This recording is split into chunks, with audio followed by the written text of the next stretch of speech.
Hello, ladies and gentlemen, and welcome back. I'm Cactus. I thought it would be an easy battle, but to attack the full sides and rest you already know. We'll report the authorities, the whereabouts. They never got there in time to do that. The enemies left the transmitter near the ambush in the eastern wall, which planned to blow at last, and they wanted to report to headquarters that once they felt the victory was almost theirs, but it didn't go as planned. When they understood they were losing battle, instead of calling for aid, they jumped to rescue their comrades. Exactly. How noble, but very stupid. And that will happen to the survivors? They'll be sent to headquarters for processing.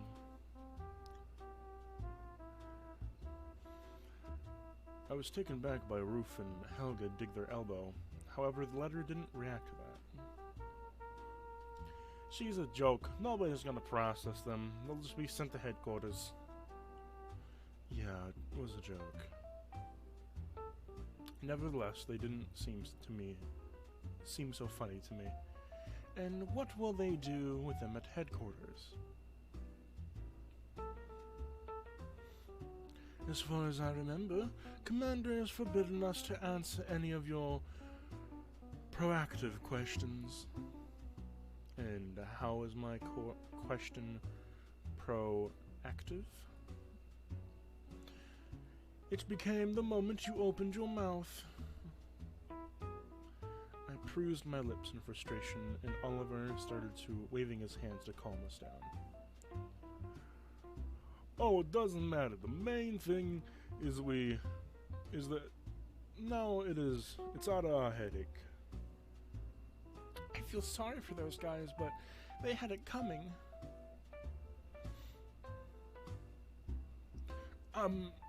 Is what it? Yes. Well then, it's written in my diary, and I had better go to bed at 10 p.m. It's 2 to 10. I have 2 minutes to fall asleep. Well, indeed. We have to go to bed. We have training tomorrow morning, so we need to get some good night's sleep. Nemo, will you visit our commander in his office tomorrow? He wants to talk to you about something. I remembered our deal with Wanger. He didn't really want to hear a report tomorrow already. We got up and started leaving to the canteen one by one. Yalkoven was the last one that left the room. He was sitting on a bench, thoughtfully eyeing plants with an untouched food.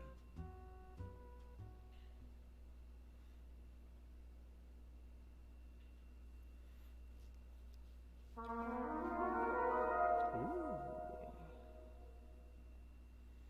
Guilty Parade. The wall off the fortress was becoming higher and higher. I think we're lacking materials, Sam. I've noticed. What do you think we got about this idea? Don't you think we ought to be wasting our time with an effort? Sam sighed, and I took a step back with the result of 3 days' work. We wouldn't finish this much, Lynn. I nodded dejectedly. We were in the courtyard of the house building a fortress to protect ourselves from the black opposites. Whatever. And then Tom's idea, he came up unexpectedly, although it was always the same, with the same extravagant but somehow genius ideas of his. I wiped the sweat from my forehead with the back of my hand. Father said it was going to rain that day, and there was still a cloud in the sky. It's pretty easy to get sunstroke while still staying in the shadow of a large oak tree. While we were cursing the heat in the back of our mind, to Tom's surprise of our face, we showed him behind the incomplete wall of the fortress. Have you seen? Study? This is? I mean, have you seen this? No missile can break through. Why are you so surprised? Yesterday you closed the hole there yourself. Me? So I did that? We never more of these. We'd never need more of these, that's for sure. Tom walked around the construction and stood close to Sam. Tom, you sure the black apostates won't be getting through this fortress? You bet, but you still need more pots, Sophie said, and she knows where to get them. A muffled, girly voice came from inside the house. Who called for Sophia? Tom put his right hand up and he wanted to go to the blackboard and he yelled in reply. It's me, Sophia. I called you. Come here. Sam pulled Tom's head down to the ear and his forehead was mad and started teaching him his manners. Don't be such a child. Do you remember how old you are? It'll soon be time for you to join the army, and you are still fooling around. Ouch, ouch. I get it, and I'll serve the army, but it will become the scientist, and I will give the carve our enemies during the surgeries. Ouch. Sam let go of Tom and folded his arms on his chest. Then you should study hard. Because it will only come who opens up the students' books in our house. Tom became a bit sad. You're smart, Sam, but I'm not so much. I smiled when I saw Sam blush for that moment. He tried to hide how pleasant it was for him to hear that. You are smart, too, but since you don't stutter, you're reinventing the wheel all the time. Once I enter the school and healers, I will study to do that later. I could pursue science. Lennon will go there, too, right? I won't feel bored in that case. You dummy. If you want to enter, you'll have to first need to pass the exam. They don't accept just anybody. Tom didn't have time to answer. Sophia appeared before us. She was smiling and looking at us like a fox. Do you have to put a small part to brothers again, Lynn? No, we're just thinking about the future. Listen, Sophia, what will you do in 2 years? She was amazed. She was talking about the future so many times, but Tom, constantly forgetting what he told him about our dreams, nothing could stay in his head at all. Listen, I'll say this. Become soldiers, right, Lynn? I smiled and nodded. You have no idea. I'll become a hero and take all the black apostates single-handedly. No, you won't. There won't be any left for us to fight. She stuck her tongue out and got angry. I wasn't that mad, but I tried to look fearsome, so she would know better not mess with me. Wow, you're so brave. Sam was the only one who didn't share our enthusiasm. He was looking weirdly somewhere behind me. And to what I don't become soldiers, or watching the black apostates will capture us all before we grow up. Suddenly Tom started waving his hands intensively as if he was going to fly. How can you say that, Sammy? The priestess always reminds us before we start praying that we have truth and kindness on our side. God is with us. Sam turned away. I decided not to interfere and would not fight again. Sam's pessimism would not get along with Tom's optimism, no matter what. Have you forgotten, Sam? We're building a fortress, and there's still... That's where we will live in our territories invaded. I smiled broadly to give Sam and dig with my elbow, so that he would cheer up. All that it got a reply was a weary gaze. Yeah, and we'll be living right here in the middle of the Empire's black apostates. Such with us pessimism, Samuel. The war has not been lost yet. It's just a beginning. Once we grow up, we'll be able to claim victory for sure. Wow, you're right. We will win. Tom clattered, clapping, swinging his arms broadly. Sophia laughed and became cheerful too. I grabbed the stick from the ground and extended my arm forward, squeezing it, my first imagining it was a gun. Death to black apostates! My voice sounded serious, but as my friend knew that I was fooling around, Tom started gesturing and pointing at himself. It's me! I'm a black apostate! My expression changed for that courageous soldier. I pointed a weapon at Tom. Bang, bang!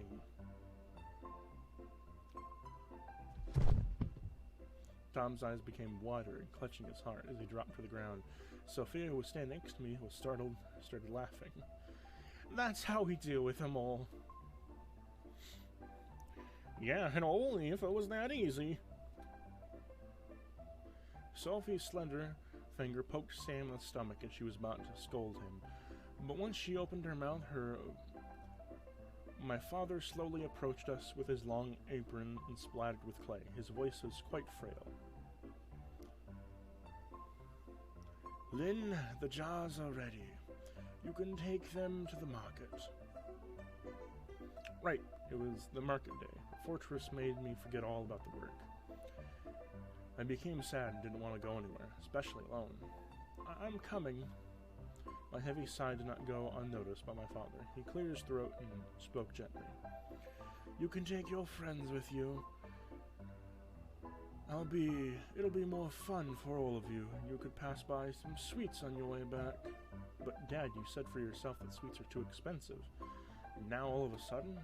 Father ruffled my hair and coughed again and smiled softly. It's okay. We'll bring a couple of them to your mother tomorrow.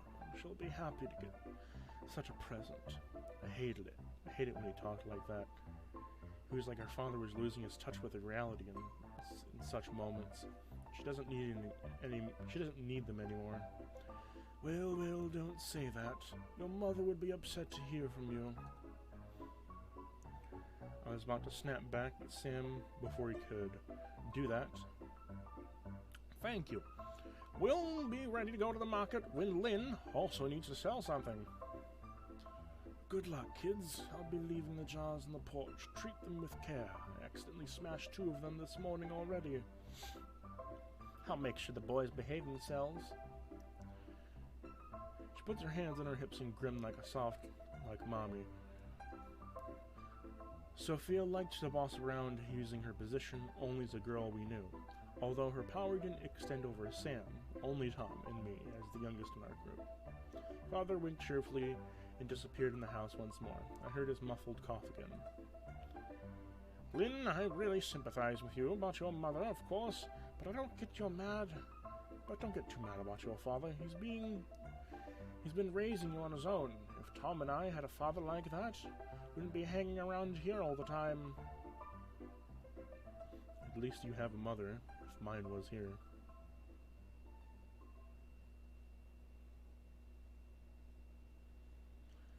I felt treacherous biting sensation in my eyes. The tears were welling up from them. I lowered my head, only I could see to cry, clenching my fists.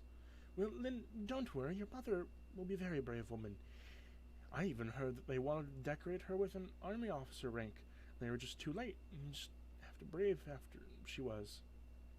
I could hardly hear her. My hatred towards the black apostates were awakening again and devouring my whole soul. I will become the strongest soldier. I will exterminate them all and avenge my mom. Suddenly, thin arms wrapped around me, my shoulders. I understood it was Tom right away. He always did answer whenever I started crying. In the same moment, both my fists were in my warm hands of Sam and Sophia, my friends, my very best friends.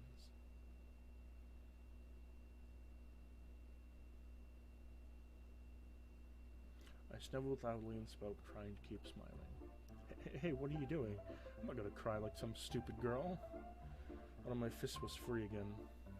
What an idiot! You have to seen girls ever cry? It's boys who can't do anything but whimper and boast. After finishing her short, angry speech, Sophia slapped me with one side of her head. I giggled and Tom stepped back to look at me cheerfully with his big eyes. So you weren't crying, were you, Lynn? His voice sounded so surprised, and even hurt my feelings. Of course I wasn't crying, you wish. Tom stepped back and hid his head behind the back while his brother patted my shoulder. Just remember, Lynn, you're not alone. We all live in our own fortress. Soon we'll be able to defeat any enemy. The corners of his lips lifted, as he rarely only on special occasions. Maybe this was the reason why he had a slight but sincere smile. Special to me? I know all that. Let's go to the market if we can successfully get our father's jars. We can just buy sweets for all of ourselves. I was ready to be off, and Tom abruptly pulled up his sleeve. Wait, you forgot our fortress! I shouldn't stand here unfinished. To continue building, we need parts. We don't have any of them. Sophia stood in the morning. We can get more. I turned to her, and she was guiltily shifting foot from foot. Yes, I do know, and eavesdropped on the conversation between my mother and some officer. She said there was... At the battlefields, there are always many useful things left. Useful for what? For war. There are too many iron fragments and ammo shells. If we get them there, we can find something. But the dead men out there! There are no dead men out in our military forces. To collect corpses, we'd all need to be able to win. Have you forgotten that? Otherwise, black apostates would take them all away. Are you suggesting they're going to that place? I'm not suggesting. What I'm doing is telling. I've heard. They don't know where else we could get metal. I can't steal it from our neighbors, after all.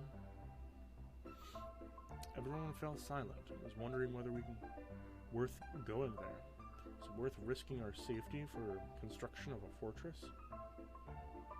I heard that the poison runs in the veins of black apostates, and when they die they exhaust poisonous gas. Yes, I have also read something like that in the student books. But do you know what they do with the corpses of the apostates? They burn them. I guess my mom hardly ever talks about it. Could we find the corpses somewhere? I could see mysterious interest in burning in Tom's eyes. Maybe I don't know for sure, but I've heard that the sites of the battles are always dangerous. Black apostates might be hiding there. Everyone was familiar with such stories. I wasn't like anyone who believed them in difficult questioning testing the crazy story. Before us, we started doubting our bravery. What do you think, Lynn? Should we go there? We have already decided to build a fortress, right? We can't back off now. What else would we do to be brave soldiers? Sophie nodded energetically. Exactly, let's go. It's 4 of us. We can deal with everything. Let's just do it in a way we won't tell anything to my dad yet. We'll have to hide the jars behind the wall of our fortress. Let him think that we want to go to the market. And then once we return with no materials for construction, we can leave them here and take the jars and leave for the market. My friends agreed with that.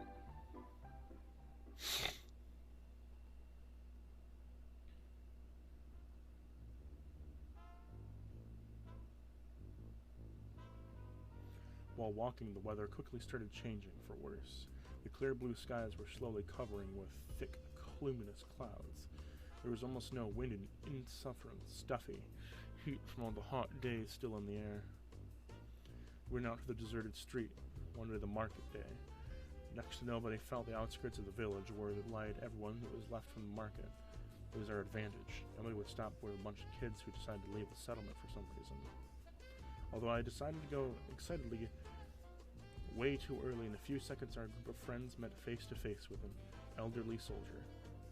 He was right in the middle of the road. He was moving with his crutches, in great effort and jumping up and down with one leg on the left. Where are you headed, folks? And with such serious faces, too. There's some business to take care of. We need to collect some things from the forest. Small kids like yourself wouldn't be safe going there alone. Where are your parents or guardians? Do you know where you want to live in the village? Or are they going right to the enemy? The soldier was eyeing in such carefully we couldn't find the words to answer. We're all taught to fear and respect the members of the military. We had influence. We looked up to them.